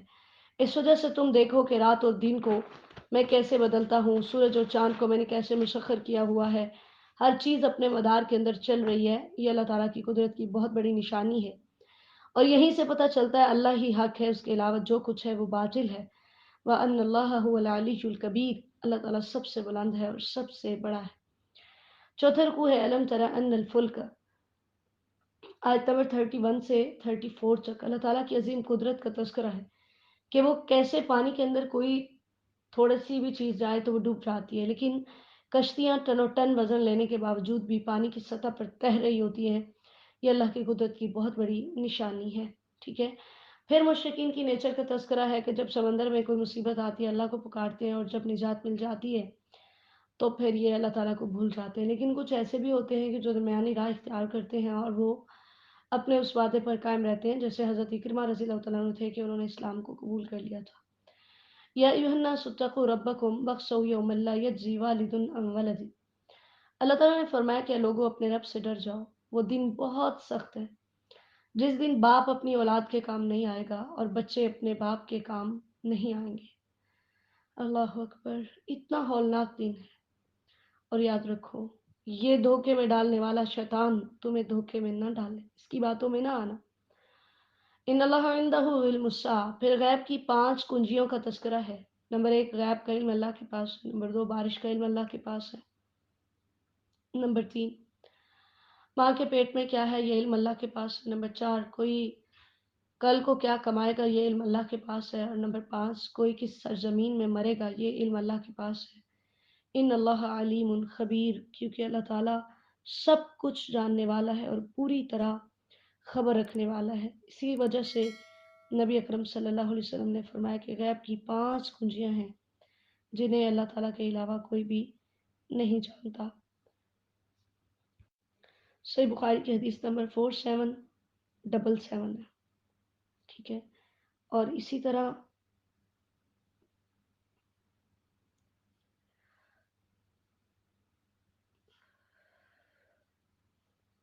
حضرت عائشہ رضی اللہ تعالیٰ عنہا نے فرمایا، ان سے حضرت مسروق رحمہ اللہ نے پوچھا تھا، اما جان کیا محمد صلی اللہ علیہ وسلم نے اپنے رب کو دیکھا ہے؟ انہوں نے فرمایا، تم نے جو بات کہی اس سے تو میرے رونگٹے کھڑے ہو گئے۔ کیا تم ان 3 باتوں سے بھی نہ واقف ہو جنہیں جو بھی تمہیں بیان کرے وہ جھوٹ کہے گا؟ پھر فرمایا کہ جو تم سے یہ بیان کرے کہ محمد صلی اللہ علیہ وسلم نے اپنے رب کو دیکھا، تحقیق اس نے جھوٹ بولا۔ پھر 7ویں پارے کی آیت پڑھی، لا تدریکہ الابصار وہو یدرک الابصار وہو اللطیف الخبیر، ٹھیک ہے۔ اسی طرح فرمایا، جو تم سے یہ بیان کرے کہ وہ جانتا ہے جو کل کو، نبی علیہ الصلوۃ والسلام یہ جانتے تھے کہ کل کو کیا ہونے والا ہے، یعنی آپ علم غیب رکھتے تھے۔ کہتی ہیں فقط کذب، اس نے جھوٹ بولا۔ پھر یہ آیت پڑھی، وما تدری نفس بأی ارض تموت، اور جو تم سے یہ بیان کرے کہ نبی علیہ السلام نے اس میں سے کچھ چھپا دیا جو اللہ نے آپ کی طرف وحی کی، تو تحقیق اس نے جھوٹ بولا۔ پھر یہ آیت پڑھی کہ یا ایھا الرسول بلغ ما انزل الیک من ربک، صحیح بخاری کی حدیث نمبر 4855 ہے۔ سورۃ السجدہ مکیہ، بسم اللہ الرحمن الرحیم، الف لام میم، آیت نمبر 1 سے 11 تک پہلا رکوع ہے۔ نبی علیہ الصلوۃ والسلام جمعہ کے دن فجر کی نماز میں سورہ سجدہ اور سورہ دہر پڑھا کرتے تھے۔ صحیح بخاری کی حدیث نمبر 891 ہے۔ اللہ تعالیٰ نے قرآن پاک کے اوصاف بیان کیے ہیں کہ یہ ایسی کتاب ہے جو لا ریب اور بے عیب ہے، اس کے اندر کوئی شک نہیں ہے کہ یہ رب العالمین کی طرف سے نازل ہوئی ہے۔ لیکن مشرکین کا یہ اعتراض تھا، نعوذ باللہ من ذالک، کہتے تھے کہ اس نے یہ قرآن خود سے گھڑ لیا۔ اللہ تعالیٰ فرماتے ہیں کہ ایسا نہیں ہے۔ اللہ تعالیٰ نے یہ قرآن آپ پہ اس لیے نازل کیا ہے کہ آپ ان لوگوں کو ڈرائیں جن کے پاس آپ سے پہلے ڈائریکٹ کوئی ڈرانے والا نہیں آیا اور یہ ہدایت پا لیں۔ پھر اللہ تعالیٰ نے اپنی قدرت کا تذکرہ کیا کہ میں نے 6 دنوں میں زمین و آسمان کو پیدا کیا اور پھر میں اپنے عرش پہ مستوی ہو گیا۔ تو یاد رکھو میرے علاوہ تمہارا کوئی دوست اور مددگار نہیں ہے۔ اللہ تعالیٰ پھر بتا رہے ہیں کہ میں صرف کائنات کو بنا کر اس سے غافل نہیں ہوا، بلکہ میں پھر آسمانوں پہ تمام کاموں کی تدبیریں کرتا ہوں، ٹھیک ہے۔ اور پھر یہ تمام کاموں کی رپورٹ بھی میری طرف پہنچائی جاتی ہے ایک ایسے دن میں جس کی مقدار دنیا کے 1000 سال کے برابر ہے۔ اللہ تعالیٰ نے پھر انسانی تخلیق کا تذکرہ کیا کہ میں نے انسان کی تخلیق کی ابتدا مٹی سے کی اور میں نے بڑے خوبصورت طریقے سے اس کو پیدا کیا، ٹھیک ہے۔ پھر ایک حقیر پانی ماں کے پیٹ میں ٹھہرایا اور پھر اس کو تندرست کیا، اس میں روح پھونکی اور اس کو کان، آنکھیں اور دل عطا کیے۔ قلیلا ما تشکرون، کہ وہ ان اعضاء کو اللہ کی حمد کے لیے استعمال کرتا، لیکن اس نے بہت ہی کم شکر کیا۔ منکرین آخرت کا تذکرہ ہے کہ وہ کہتے کہ ایسا کیسے ہوگا کہ ہمیں دوبارہ پیدا کیا جائے۔ اللہ تعالیٰ نے فرمایا کہ تم دوبارہ پیدا کیے جاؤ گے، ٹھیک ہے۔ تمہیں ملک الموت فوت کرتا ہے، جس کو اللہ تعالیٰ نے تم پہ جو ہے وہ وکیل مقرر کیا ہوا ہے، اور پھر تمہیں لوٹ کر اپنے رب کے پاس جانا ہوگا۔ ہمارے ہاں جو ملک الموت کا نام اسرائیل مشہور ہے، یہ صحیح حدیث نہیں ہے، اور موت کا ایک فرشتہ نہیں ہوتا، کئی فرشتے ہوتے ہیں۔ دوسرا رکوع ہے وَلَوْ تَرَىٰ إِذِ الْمُجْرِمُونَ نَاكِسُو رُءُوسِهِمْ عِندَ رَبِّهِمْ، آیت نمبر 12 سے 22 تک۔ ناکسہ کا مطلب ہوتا ہے کسی چیز کو سر کے بل الٹا کرنا۔ تو اللہ تعالیٰ فرماتے ہیں کہ مجرم جب اپنے رب کے سامنے پیش کیے جائیں گے تو سر کے بل الٹے ہوں گے، آہوزاریاں کریں گے، یا اللہ ہم نے دیکھ لیا ہے، آج ہم نے سن لیا ہے، فَارْجِعْنَا نَعْمَلْ صَالِحًا إِنَّا مُوقِنُونَ، یا اللہ ایک دفعہ دنیا میں بھیج دے کہ ہم ایمان لے آئیں، لیکن وہاں پر ان کی یہ بات قبول نہیں ہوگی۔ اللہ تعالیٰ فرمائیں گے تم اس دن کی ملاقات کو بھول گئے تھے، آج تم پہ کوئی رحم نہیں ہوگا، چلو اب تم اس عذاب کو چکھو، اور اب تم نے اس عذاب کے اندر ہمیشہ رہنا ہے۔ اللہ تعالیٰ ہمیں محفوظ فرمائے۔ لیکن اس کے برعکس جو اللہ کی آیات پر ایمان رکھتا ہے، جب اس کے سامنے اللہ کی آیات پڑھی جاتی ہیں، اس کو ان کے ساتھ نصیحت کی جاتی ہے، تو وہ سجدہ کرتے ہوئے گر پڑتے ہیں اور اپنے رب کی حمد و ثنا بیان کرتے ہیں، اور وہ تکبر نہیں کرتے، ٹھیک ہے، یوں اپنے رب کی تسبیح و تحمید بیان کرتے ہیں۔ یہ آیت سجدہ ہے۔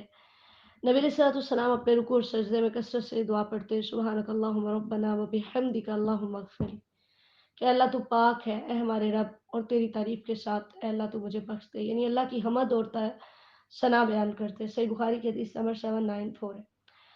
اللہ تعالیٰ فرماتے ہیں کہ یہ مومنین ایسے ہیں جن کے پہلو ان کے بستروں سے الگ رہتے ہیں، یعنی رات کو جاگتے ہیں اور راتوں کو جاگ کر موبائل استعمال نہیں کرتے، بلکہ کیا کرتے ہیں، یدعون ربہم خوفا وطمعا۔ آج ہم راتیں تو جاگتے ہیں لیکن دنیا کی خاطر، کون ہے ہم میں سے جو اپنے رب کی خاطر جاگتا ہو، جس کی رات گزرتی ہو اپنے رب کو پکار کر۔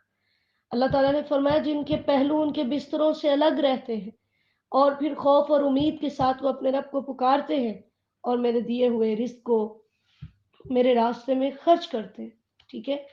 تو یوں اللہ کا ذکر کرنا اور رات کو اٹھ کے نماز پڑھنا فرض نماز کے بعد سب سے افضل نماز ہے، ٹھیک ہے، یعنی عشاء پڑھ کر سوتے ہیں اور پھر بعد میں یوں وہ اللہ تعالیٰ کا کے لیے دوبارہ سے اٹھنا، عشاء سے پہلے سونا اور بعد میں باتیں کرنا، یہ نبی الاسلام کو ناپسند ہے۔ صحیح بخاری کی حدیث نمبر 568۔ ایسے لوگوں کے لیے اللہ تعالیٰ نے آنکھوں کی ٹھنڈک چھپا رکھی ہے، اسی لیے نبی علیہ السلام نے فرمایا جنت کی ایسی نعمتیں ہیں اللہ تعالیٰ نے جو اپنے ایمان والوں کے لیے تیار کی ہیں، جن کو کسی آنکھ نے دیکھا نہیں، کسی کان نے سنا نہیں، اور کسی بشر کے دل میں اس کا خیال بھی نہیں آیا۔ صحیح بخاری کی حدیث نمبر 4779 ہے۔ اللہ تعالیٰ نے فرمایا کہ مومن اور فاسق دونوں برابر نہیں ہو سکتے، ایک وہ ہے جو ایمان لاتا ہے اعمال صالحہ کرتا ہے اور اس کا ٹھکانہ جنت المأویٰ ہے، دوسرا وہ ہے جو فاسق ہے اور اس کا ٹھکانہ آگ ہے، جب وہ اس جہنم سے نکلنا چاہے گا تو دوبارہ اس میں لوٹا دیا جائے گا، تو یہ دونوں کبھی بھی برابر نہیں ہو سکتے، اور پھر جب بھی وہاں سے نکلنے کا ارادہ کریں گے پھر سے لوٹا دیے جائیں گے۔ نبی صلی اللہ علیہ وسلم نے فرمایا جب آپ کو معراج کی رات جہنم کی سیر کروائی گئی، آپ نے فرمایا پھر ہم ایک سوراخ کی طرف چلے جو تنور کی طرح تھا، اس کا اوپر کا حصہ تنگ اور نیچے کا کھلا تھا، اس کے نیچے آگ بھڑک رہی تھی، جب وہ اوپر قریب آتی تو وہ اوپر اٹھاتے حتیٰ کہ نکلنے کے قریب ہو جاتے، جب وہ آگ ماند پڑتی تو واپس اسی میں لوٹ جاتے۔ میں نے کہا یہ کون ہے؟ فرشتوں نے بتایا آگے چلو۔ جب سب کچھ دیکھ لیا تو پھر فرشتوں نے بتایا کہ وہ زانی لوگ تھے۔ استغفر اللہ واتوب الیہ۔ صحیح بخاری کی حدیث نمبر 1386 ہے۔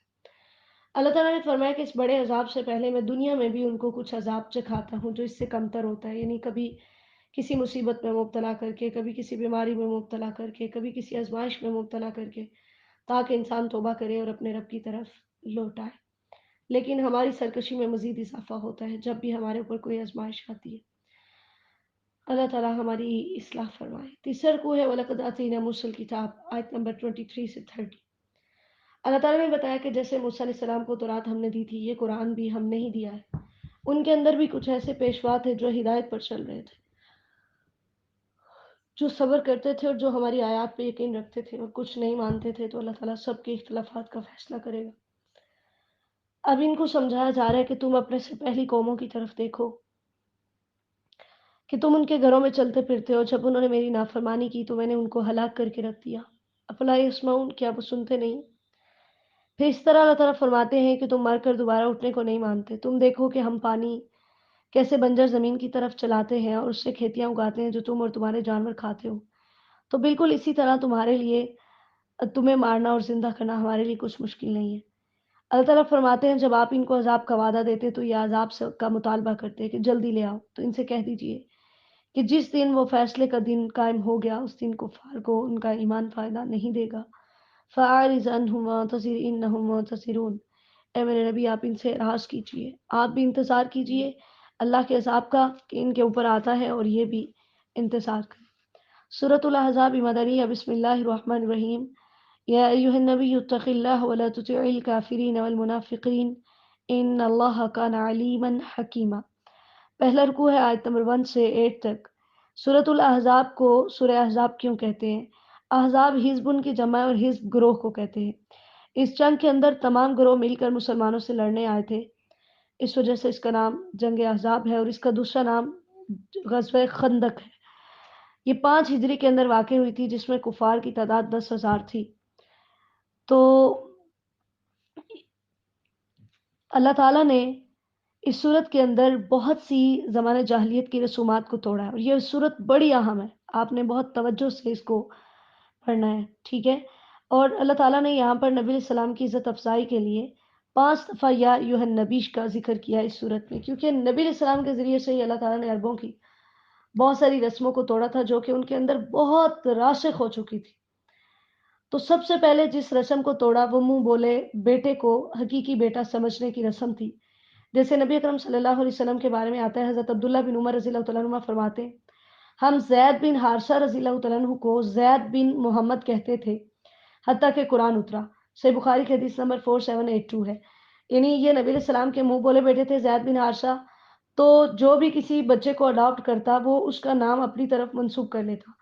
اللہ تعالیٰ نے فرمایا کہ جیسے ایک پیٹ میں 2 دل نہیں ہو سکتے، ایسے ہی ایک بچے کے 2 باپ بھی نہیں ہو سکتے، اور جیسے ایک پیٹ میں 2 دل جمع نہیں ہو سکتے، ایسے ہی ایک ہی عورت تمہاری ماں اور تمہاری بیوی نہیں ہو سکتی کہ تم اپنی بیوی کو اپنی ماں کی طرح قرار دے لو، ٹھیک ہے؟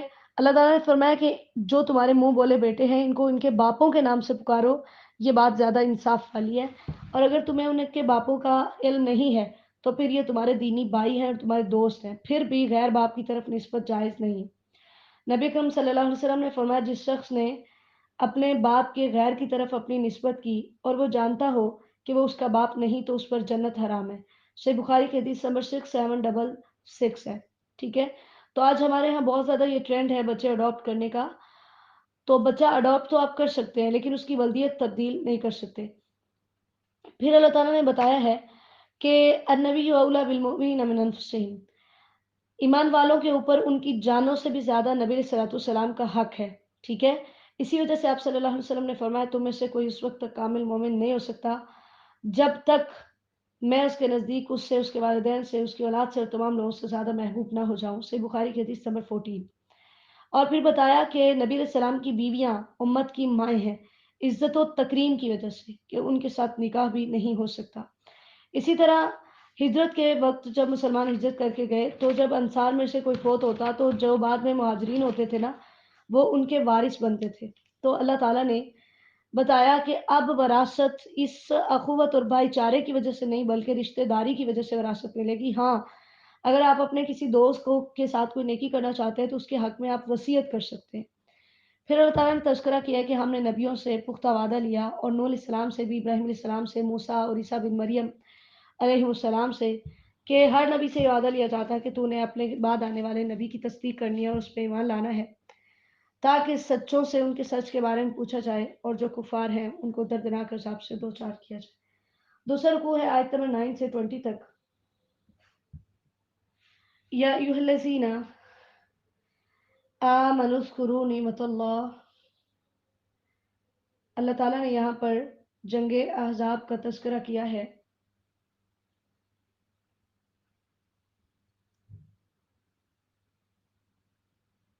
کہ وہاں پر بہت ہی زیادہ سخت حالات تھے، ٹھیک ہے؟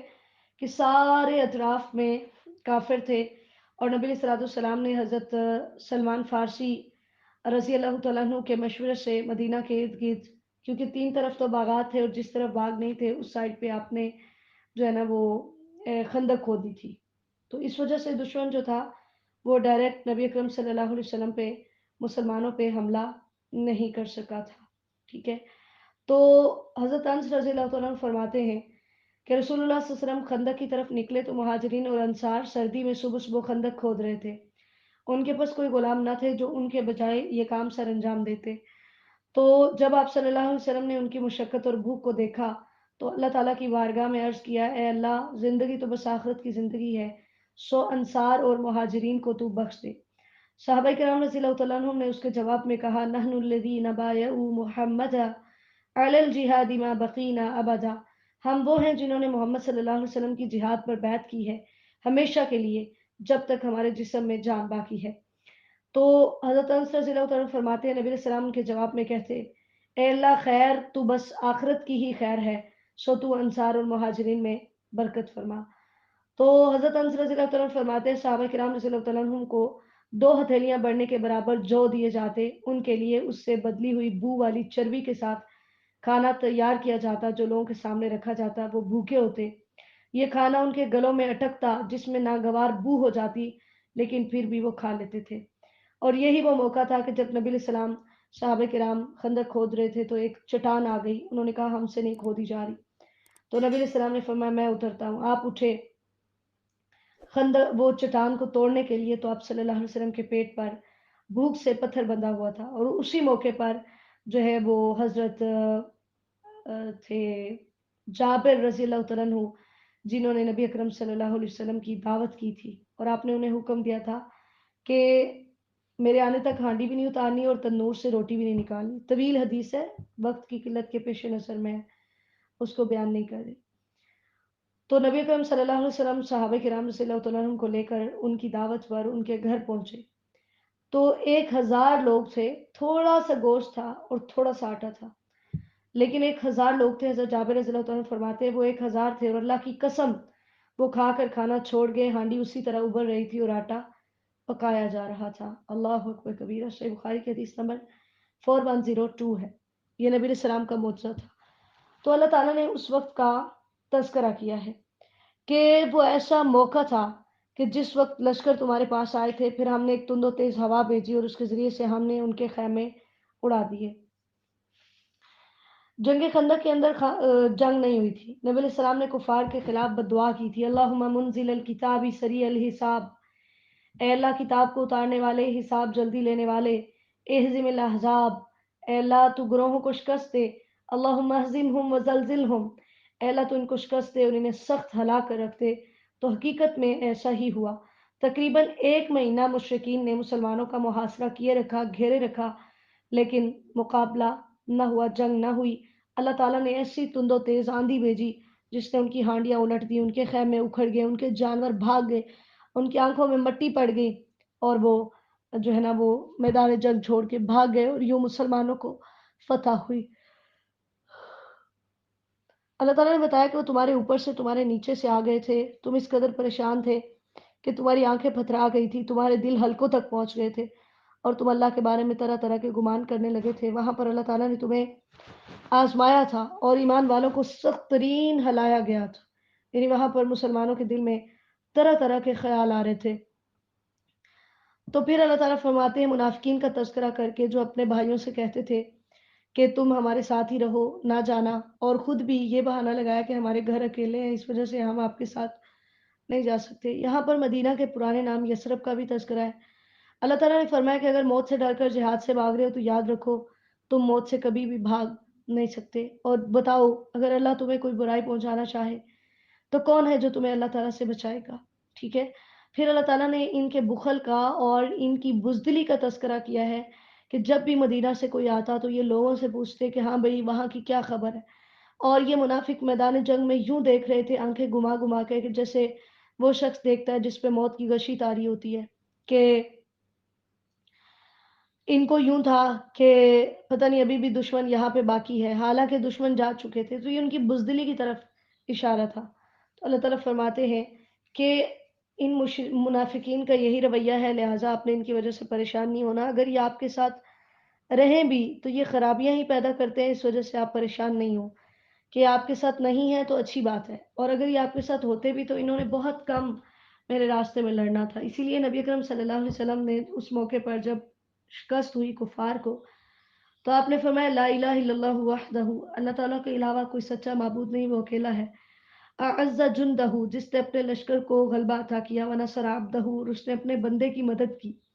یہاں پر بھی نبی علیہ السلام نے اپنے لیے لفظ عبد استعمال کیا ہے، وغلب الاحزاب وحدہ، اور وہ تمام گروہوں پر اکیلا غالب آیا، فلا شیء بعدہ، کہ اس کے بعد کوئی چیز نہیں ہے۔ صحیح بخاری کی حدیث نمبر 4114 ہے۔ تیسرا رکوع ہے لقد کان لکم فی رسول اللہ اسوۃ حسنہ۔ اللہ تعالیٰ نے نبی اکرم صلی اللہ علیہ وسلم کے بارے میں بتایا کہ آپ کی زندگی ہمارے لیے کامل نمونہ ہے، لیکن اس کے لیے ہے جو اللہ پر اور یوم آخرت پہ ایمان لاتا ہے اور کثرت سے اپنے رب کو یاد کرتا ہے۔ اور پھر اللہ تعالیٰ نے تذکرہ کیا ہے کہ جب ایمان والوں نے وہاں پر گروہوں کو دیکھا تھا تو انہوں نے کہا تھا کہ یہی تو وہ وعدہ ہے جو ہم سے ہمارے رب نے اور اس کے رسول نے کیا تھا۔ تو اللہ تعالیٰ نے اس وعدے کو پورا کیا۔ اور پھر اسی طرح اللہ تعالیٰ نے بتایا کہ کچھ ایسے لوگ تھے جنہوں نے وہاں پر اپنی نظر پوری کر لی، اور کچھ ایسے تھے جو ابھی انتظار کر رہے ہیں۔ نظر کو پورا کرنے والے وہ صحابہ کرام رضی اللہ تعالیٰ عنہم تھے جو پہلے کسی بھی جنگ میں شریک نہیں ہوئے تھے، ٹھیک ہے؟ تو انہوں نے کہا کہ اگر یعنی اس جنگ میں ہم شریک نہیں ہوئے، جیسے بدر میں حضرت انس رضی اللہ تعالیٰ عنہ فرماتے ہیں کہ میرے چچا انس بن نضر رضی اللہ تعالیٰ عنہ نبی علیہ السلام کے ساتھ بدر کی لڑائی میں شریک نہ ہو سکے، تو اس بات کی انہیں بڑی تکلیف ہوتی تھی۔ انہوں نے کہا پہلی لڑائی جس میں نبی علیہ السلام شریک ہوئے میں اس سے غائب رہا، اب اگر اللہ تعالیٰ نے نبی علیہ السلام کے ساتھ کسی جنگ میں شریک ہونے کا موقع دیا تو اللہ دیکھے گا کہ میں کیا کرتا ہوں، اس کے سوا کچھ کہنے سے وہ ڈرے۔ پھر رسول اللہ صلی اللہ علیہ وسلم کے ساتھ احد کی لڑائی میں شریک ہوئے تو سعد بن معاذ رضی اللہ تعالیٰ عنہ کے سامنے آئے۔ انس رضی اللہ تعالیٰ عنہ نے ان سے کہا ابو عمر کہاں جا رہے ہو؟ پھر کہنے لگے واہ واہ مجھے تو احد کی طرف سے جنت کی خوشبو آ رہی ہے۔ پھر وہ لڑے حتیٰ کہ قتل ہو گئے، تو دیکھا گیا کہ ان کے جسم پر 80 سے زیادہ تلوار، نیزے اور تیر کے زخم تھے۔ اللہ اکبر۔ اور ان کی بہن فرماتی ہیں کہ میں نے اپنے بھائی کو نہیں پہچانا مگر ان کی انگلیوں کی پوریں دیکھ کر۔ اللہ تعالیٰ نے یہ آیت نازل کی کہ مومنوں میں سے کچھ ایسے مرد ہیں جنہوں نے اپنی نظر کو پورا کر دیا اور کچھ ابھی انتظار کر رہے ہیں۔ حضرت انس رضی اللہ تعالیٰ عنہ فرماتے ہیں صحابہ کرام رضی اللہ تعالیٰ عنہ سمجھتے تھے کہ یہ آیت ان کے اور ان کے ساتھیوں کے بارے میں نازل ہوئی۔ صحیح مسلم کی حدیث نمبر 1903 ہے۔ اسی طرح حضرت معاویہ رضی اللہ تعالیٰ عنہ فرماتے ہیں میں نے رسول اللہ صلی اللہ علیہ وسلم سے سنا، حضرت طلحہ رضی اللہ تعالیٰ عنہ ان لوگوں میں سے ہیں جو اپنی نظر پوری کر چکے ہیں، یعنی یہ وہ تھے کہ جنہوں نے نبی علیہ السلام کا جنگ احد میں دفاع کیا تھا اور ان کا ہاتھ شل ہو گیا تھا۔ صحیح بخاری کی حدیث نمبر 3724 ہے۔ اور کچھ ایسے جو انتظار کر رہے ہیں، یعنی وہ بہت بہادری سے لڑے تو ہیں لیکن ابھی تک انہیں شہادت نصیب نہیں ہوئی۔ اللہ تعالیٰ فرماتے ہیں سچوں کو ان کی سچائیوں کا بدلہ دوں گا اور منافقین کو عذاب دوں گا اگر اللہ چاہے، اور اگر اللہ چاہے تو توبہ کی توفیق دے دے۔ پھر اللہ تعالیٰ نے بتایا ہے کہ کافر اپنے ہی غصے کے ساتھ واپس پلٹ گئے، کیونکہ ایمان والوں کو لڑائی میں اللہ کی مدد ہی کافی ہوتی ہے، اور ایمان والوں کو اپنا احسان یاد دلایا کہ میں نے تمہیں ایسی زمینوں کا وارث بنایا کہ جہاں پر آ کر تم نے کبھی قدم بھی نہیں رکھا تھا۔ یہ ہے بنو قریظہ کے بارے میں کہ جب نبی صلی اللہ علیہ وسلم جنگ خندق سے واپس آئے اور ابھی ہتھیار اتار دیے تو جبرائیل علیہ السلام آئے۔ انہوں نے کہا کہ آپ نے ہتھیار اتار دیے جبکہ ہم نے تو ابھی نہیں اتارے، تو لہٰذا آپ چلیے بنو قریظہ کی طرف۔ تو آپ صلی اللہ علیہ وسلم نے فرمایا کوئی شخص عصر کی نماز نہ پڑھے مگر بنو قریظہ کے پاس جا کر، ٹھیک ہے، یعنی فوراً وہاں پہنچنا ہے۔ تو آپ نے وہاں پر جا کر 1 مہینے تک ان کا گھیراؤ کیے رکھا، 1 مہینے تک محاصرہ کیا، لیکن وہ مقابلے سے عاجز آ گئے۔ اللہ تعالیٰ نے ان کے دلوں میں مسلمانوں کا رعب ڈال دیا۔ پھر وہ اس شرط پہ آمادہ ہوئے کہ سعد بن معاذ رضی اللہ تعالیٰ عنہ ان کے بارے میں جو فیصلہ کریں گے انہیں قبول ہوگا۔ تو حضرت سعد نے ان کے بارے میں یہ فیصلہ کیا تھا کہ ان کے جو مرد ہیں، یہ والی جو حدیث ہم نے ابھی پڑھی صحیح بخاری کی حدیث نمبر 4119 ہے، تو حضرت سعد بن معاذ رضی اللہ تعالیٰ نے پھر ان کے بارے میں یہ فیصلہ کیا تھا کہ ان کے مردوں کو، لڑائی کے قابل مردوں کو قتل کیا جائے اور ان کی عورتوں بچوں کو لونڈی اور غلام بنایا جائے، ٹھیک ہے۔ تو نبی علیہ السلام نے فرمایا تو نے اللہ کے فیصلے کے مطابق فیصلہ کیا ہے، یا یہ فرمایا بادشاہ کے فیصلے کے مطابق فیصلہ کیا ہے۔ صحیح بخاری کی حدیث نمبر 4121 ہے۔ تو ان کے 600 مرد اور ایک عورت جو کہ فوجی تھی ان کو قتل کیا گیا اور باقی سب کو قیدی بنایا گیا۔ تیسرا رکوع ہے یا ایھا النبی قل لازواجک۔ نبی اکرم صلی اللہ علیہ وسلم کی بیویوں نے جب دیکھا کہ فتوحات بہت زیادہ ہو رہی ہیں اور مسلمانوں کی مالی تنگی ختم ہو چکی ہے، تو نبی علیہ السلام کو جو مال غنیمت میں سے 5واں حصہ ملتا وہ بھی مسلمانوں پہ خرچ کر دیتے تھے، جس کے بارے میں سیدہ عائشہ رضی اللہ تعالیٰ عنہ فرماتی ہے کہ محمد صلی اللہ علیہ وسلم کے گھر والوں نے جب سے آپ مدینہ میں آئے 3 دن مسلسل گندم کا کھانا سیر ہو کر نہیں کھایا، یعنی پیٹ بھر کے، حتیٰ کہ آپ فوت ہو گئے۔ صحیح بخاری کی حدیث نمبر 6454 ہے۔ اسی طرح وہ فرماتی ہیں محمد صلی اللہ علیہ وسلم کے گھر والوں نے کسی دن 2 دفعہ کھانا نہیں کھایا مگر ان میں سے ایک دفعہ صرف کھجور ہوتی تھی۔ صحیح بخاری کی حدیث نمبر 6455 ہے، ٹھیک ہے۔ تو یوں انہوں نے مطالبہ کیا نبی علیہ الصلوۃ والسلام سے کہ اب بنو قریظہ کی بھی فتح ہوئی ہے تو اتنا مال مسلمانوں کے ہاتھ میں آیا تو ہمارا بھی خرچہ بڑھایا جائے۔ تو اس بات کے اوپر اللہ تعالیٰ اور نبی علیہ السلام ناراض ہوئے اور آپ نے جو ہے نا وہ بیویوں سے کہا کہ اگر تمہیں دنیا کی زندگی کا تم ارادہ کرتے ہو، اس کی زینت چاہتی ہو تو پھر آؤ میں تمہیں دے کے رخصت کر دیتا ہوں، لیکن تمہیں اگر اللہ اور اس کا رسول چاہیے، آخرت چاہیے، تو پھر یاد رکھو تم میں سے جو بھی نیکی کرے گی اللہ نے اس کے لیے بہت بڑا اجر تیار کیا ہے۔ اور ساتھ ان کو یہ بھی کہا کہ اگر تم بے حیائی کرتی ہو، چونکہ تمہارا مقام